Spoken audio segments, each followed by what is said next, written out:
আসসালামু আলাইকুম ভিউয়ার্স, আশা করছি আপনারা সকলেই ভালো আছেন। তো আজকের এই ভিডিওতে মূলত দেখাবো মহান বিজয় দিবস এবং ভিক্টোরিয়ার অথবা বিজয় দিবসের যে ভিডিওগুলো এগুলো কীভাবে জেনারেট করবেন, এগুলো এক ক্লিকে খুব সহজে তৈরি করতে পারবেন। এর জন্য সম্পূর্ণ ভিডিওটি কন্টিনিউ করতে থাকুন। তো চলুন ভিডিওটি শুরু করা যাক।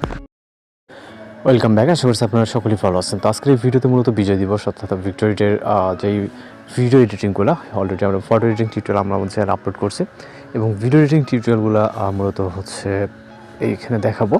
তো এর জন্য আমাদের যে কাজটি করতে হবে, আমাদের ক্যাপকাট অ্যাপ্লিকেশনটিকে ওপেন করতে হবে। ফোন থেকে আমরা ক্যাপকাট অ্যাপ্লিকেশনটিকে ওপেন করবো, যার মাধ্যমে আমরা এই ধরনের স্ট্যাটাস ভিডিওগুলো তৈরি করতে পারবো এবং খুবই সহজে। তো আপনাদের সর্বপ্রথম এই যেই এডিট সেকশন এইখানে মূলত হচ্ছে থাকবে, ওকে, এরকম দেখতে পাবেন। এখানে আমাদের প্রজেক্টের কাজ করা আছে, এগুলো থাকবে না। এরপর আমরা এখানে টেমপ্লেট সেকশনে চলে যাবো। যাওয়ার পর এখান থেকে ফর ইউ পেজে, যেহেতু বর্তমান বিজয় দিবসের এই ভিডিওগুলো অনেকটা ট্রেনিংয়ে, তো আপনার ফর ইউ পেজে অনেক ধরনের টেমপ্লেট পেয়ে যাবেন, ওকে। এছাড়া এখান থেকে আপনি যদি যে সার্চ অপশনটি আছে এখানে যাবেন, যাওয়ার পর এখান থেকে 16 ডিসেম্বর মহান বিজয় দিবস অথবা ভিক্টোরিয়া বা যেটা লেখেন রাখেন, আপনার দেখবেন যে সার্চ বিভিন্ন ধরনের ভিডিও চলে আসবে। এখান থেকে আপনি যদি প্লে করেন, আপনি একের পর ভিডিওগুলো দেখতে পারবেন, ওকে, এবং সাউন্ড সহকারে। যেমন এই একটা, এগুলো সব মূলত হচ্ছে রেডি টেমপ্লেট, ওকে।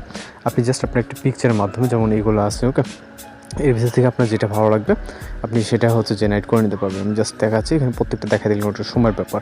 আপনার যেটা পছন্দ হবে জাস্ট আপনি আপনার মতো করে জেনারেট করে নেবেন। আমি জাস্ট আপনাদেরকে একটা দেখাচ্ছি এবং বাকিগুলো একই ওয়েতে আপনি কাজ করতে পারবেন, ওকে। যদি আমি এটা দেখাই, এটাও কিন্তু অনেক সুন্দর। তো এটা কাজ করার জন্য আমরা এখান থেকে ইউজ টেমপ্লেটে ক্লিক করব। ইউজ টেমপ্লেটে ক্লিক করার পর জাস্ট আমরা ওয়েট করবো এখান থেকে। এরপর হচ্ছে এরকম ইন্টারফেস দেখতে পাবেন, ওকে। মূলত আমি অন্য একটি টেমপ্লেট সিলেক্ট করেছি, যাই হোক আপনি আপনার পছন্দ মতো টেমপ্লেট সিলেক্ট করবেন। দেন হচ্ছে আমরা ইউজ টেমপ্লেটে ক্লিক করবেন। এরপর এখান থেকে আমাদের মূলত একটি ফটো সিলেক্ট করবেন। আমি জাস্ট এই ফটোটিকে নিয়ে নিচ্ছি এবং এখান থেকে নেক্সট অপশনে ক্লিক করব। এখানে দেখতে পাচ্ছেন লোডিং ইফেক্টস, ওকে। আর জাস্ট ওয়েট করতে হবে কয়েক সেকেন্ড, এর মূলত আমাদের ইফেক্টটি লোডিং হবে এবং আমরা যে ফটোটিকে ইউজ করছি সেটা মূলত এখানে অ্যাড হয়ে যাবে।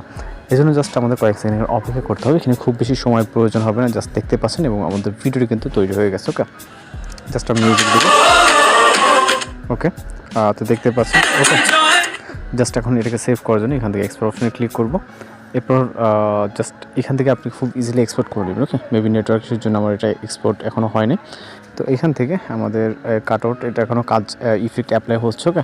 তো এই জন্য আপনি এইভাবে খুব সহজে এই ধরনের ভিডিওগুলো জেনারেট করতে পারবেন। আর কোথাও সমস্যাটা অবশ্যই জানাবেন। তো দেখা হচ্ছে পরবর্তী কোনো ভিডিওতে। ভালো থাকবেন, সুস্থ থাকবেন।